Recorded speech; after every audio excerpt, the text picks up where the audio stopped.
Hello and welcome you all on Indian laws. Today we are going to learn historical background of the Indian Constitution. The British Company known as English East India Company came to India in 1600 AD as the traders. The company has exclusive rights to trade in India. In the year 1765, the East India Company obtained rights over revenue and civil justice of Bengal, Bihar and Orissa. After the Sepoy Mutiny in the year 1858, the British Crown assumed direct responsibility for the governors of India. It continued up to 15th August 1947.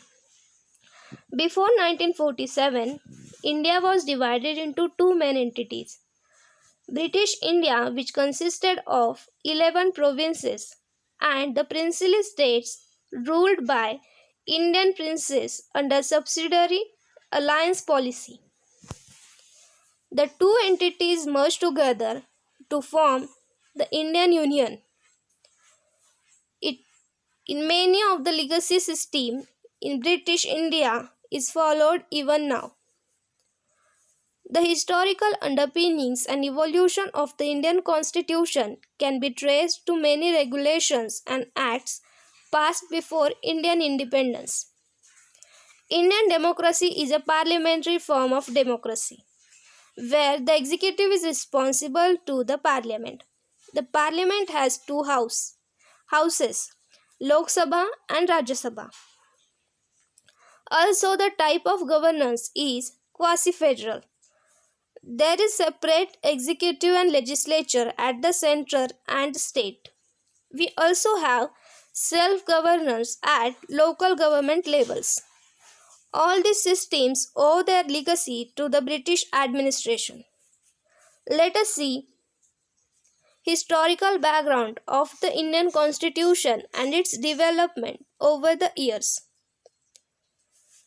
There are various layers in the background of the Indian Constitution, like Regulating Act 1773, Pitt's India Act 1784, Chartered Act of 1813, Chartered Act of 1833, Chartered Act of 1853, Government of India Act 1858, Indian Councils Act 1861, India Councils Act 1892, Morley-Minto Reforms 1909, Montagu-Chelmsford Reform 1990, Government of India Act 1935, Indian Independence Act 1947. So, let us look at it one by one. Regulating Act 1773. This act was the first step taken by the British Parliament to control and regulate the affairs of the East India Company in India. It designated the Governor of Bengal as the Governor General of Bengal. The Warren Hastings became the first Governor General of Bengal. Executive Council of the Governor General was established. There was no separate Legislative Council. It subordinated the governors of Bombay and Madras to Governor General of Bengal. The Supreme Court was established at Fort William, Calcutta as the apex court in the year 1774. It provided servants of company from engaging in any private trade or accepting bribes from the natives. Court of Directors, the governing body of the company, should report its revenue. Then Pitt's India Act of 1784. The commercial and political functions of the company separated. The Court of Directors managed the commercial activities while the Board of Control managed the political affairs. Distinguish between commercial and political functions of the company as such. It has reduced the strength of Governor General's Council to 3 members. It placed the Indian affairs under the direct control of the British government. The company's territory in India were called the British possession in India. Governors' councils were established in Madras and Bombay. Chartered Act of 1830. The East India Company Act 1830, also known as Charles Act 1813. It was an act of the Parliament of the United Kingdom which renewed the charter issued to the British East India Company and continued the company's rule in India. The company's monopoly over Indian trade was terminated. Chartered Act of 1833. Governor General of Bengal became as the Governor General of India. The first Governor General of India was Lord William Bentinck. This was the final step toward centralization in British India. The beginning of central legislature for India as the Act also took away legislative powers of Bombay and Madras provinces. The Act ended the activities of the East India Company as commercial body and it became a purely administrative body. Charter Act of 1853. The legislative and the executive functions of the Governor General Councils were separated. The Council of Legislative Purposes, which had 6 members now, was expanded to 12 members. 4 out of 6 members were appointed. The provisional government of Madras, Bombay, Bengal and Agra.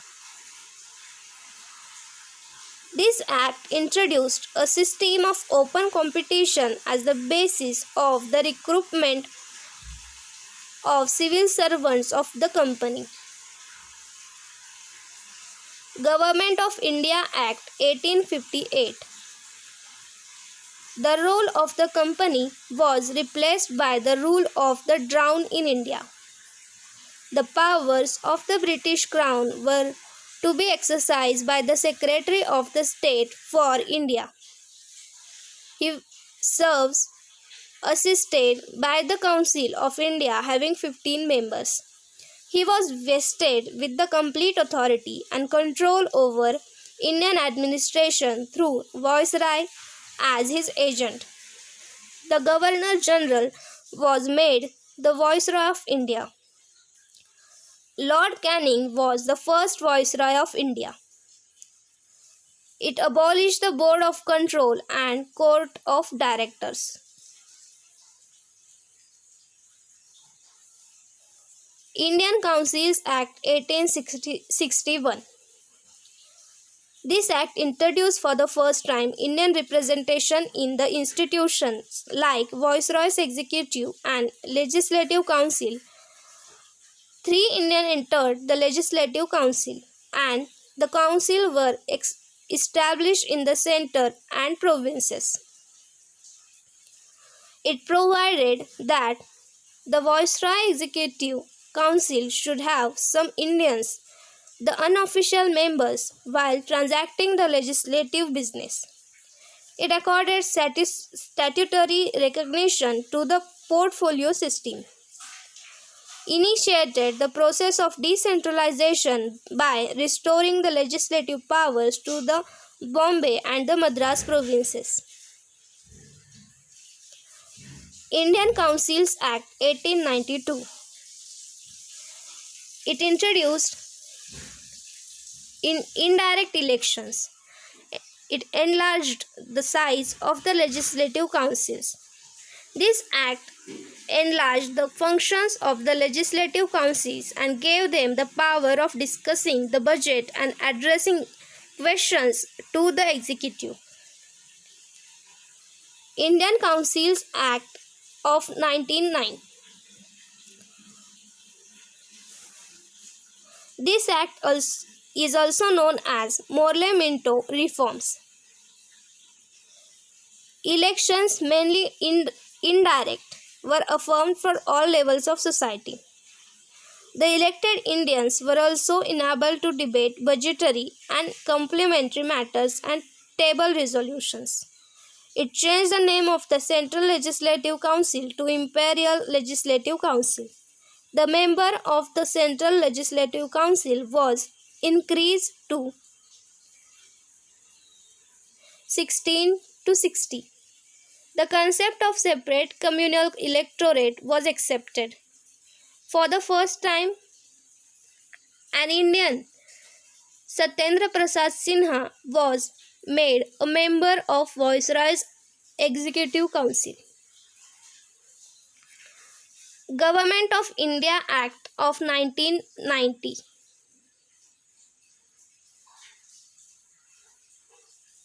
Central and provincial subjects were separated in that period. This act is also known as the Montagu-Chelmsford reforms. The central subjects were demarcated and separated from those of the provincial subjects. The scheme of dual governance diarchy was introduced in the provincial subject. Under the diarchy system, the provincial subjects were divided into two parts, transferred and reserved.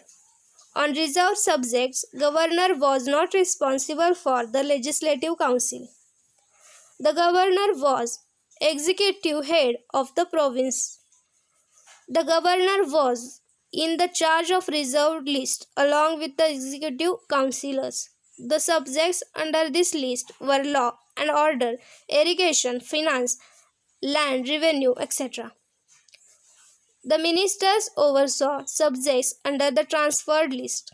The subjects included were education, local government, health, excise, industry, public works, religious endowments, etc. The ministers were responsible for the people who elected them through the legislature. The ministers were nominated from among the elected members of the Legislative Council. The Act introduced for the first time bicameralism at the center. A system of direct election was introduced. Legislative Assembly with 140 members and Legislative Council with 60 members. The Act also required that the 3 of the 6 members of the Viceroy's Executive Council, then Commander-in-Chief, were to be Indian. This act extended the right to vote, and with this, about 10% of the population acquired voting rights. This act provided for the establishment of the Public Service Commission. Government of India Act 1935. An All India Federation was proposed which would consist of British India and the princely states. This never materialized though. Subjects were divided between the centre and the provinces. Centre was in charge of the federal list, provinces in charge of provincial list, and there was concurrent list which both created too. Diarchy was abolished at the provincial level and introduced at the centre. More autonomy was accorded to the provinces, and in 6 out of 11 provinces, the bicameral legislature was introduced.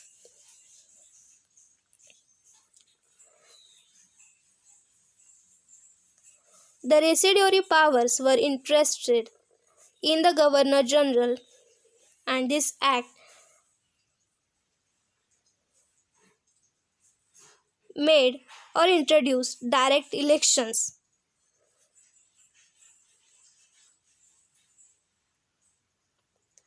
Burma and Aden were severed off from India. This act provided for the establishment of the RBI. This act continued until it was replaced by the new Indian Constitution.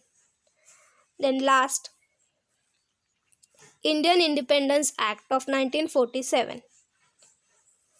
Lord Mountbatten became the first Governor General of Indian independent India. Jawaharlal Nehru was the sworn in as the first Prime Minister of India. Muhammad Ali Jinnah became the first Governor General of Pakistan. The act ended the British rule and declared India as an independent and sovereign state from 15th August 1947. It provided for the partition of country into India and Pakistan. The office of Viceroy was abolished and provided for the Governor General for each dominion, India and Pakistan, appointed by the King.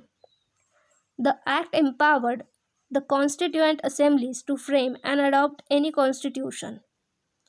The Indian Independence Act granted freedom to the princely state either to join India or Pakistan or to remain independent. An idea for Constituent Assembly of India was proposed in 1934 by M. N. Roy, a pioneer communist movement in India and advocate of radical democracy. It became an official demand of the Indian National Congress in 1935. The Constituent Assembly constituted in November 1947. Under the scheme formulated by Cabinet Mission Plan, the Constituent Assembly met first time in New Delhi on 9 December 1946 in the Constitution Hall, which is now known as the Central Hall of Parliament House. The Constituent Assembly declares its firm and solemnly resolved to proclaim India as the independent sovereign republic and to draw live for the future governance of India. So friends, the demand for independent India and making of constitution for India was very old. In 1922, Mahatma Gandhi and in 1938, Pandit Jawaharlal Nehru demanded for independence India and making of constitution by the Constituent Assembly elected on the basis of adult franchise. Eruption of Second World War forced British government to accept demands of Indians. So in 1942, British government sent Sir Stafford Cripps, popularly known as Cabinet Mission Plan, a member or cabinet with draft proposal for framing constitution for India through elected Constituent Assembly of Indian people. However, that assembly was to act under the limitations stated in Cabinet Mission Plan. However, according to the plan, Constituent Assembly came to existence in November 1946. Its members were elected by the Provincial Assembly by the indirect election. The Assembly first time met on 9 December 1946. However, it was not sovereign body because it was to work under direction of the British government. First sitting of the assembly was opposed by the Muslim League on the issue of separate Pakistan. Eventually, British Parliament passed Independence of India Act, making India independent. It divided India on communal lines and made two independent dominions, India and Pakistan. The Constituent Assembly reassembled on 14th August 1947 as a sovereign constituent assembly for the dominion of India. The Constituent Assembly was headed by Rajendra Prasad as president. The drafting committee was headed by Dr. B.R. Ambedkar as a chairman. The Constitutional Assembly, after thoroughly examining various constitutions of other countries, for example, America, England, Australia, Canada, etc., It prepared for Constitution of India. Hence, with the Indian Constitution came into force on 26 January 1950. Therefore, we celebrate Republic Day since then. I hope you all have understood. If you like this video, please do subscribe and like. Press the bell icon of the like button and stay updated for my further uploads. Till then, thank you and bye.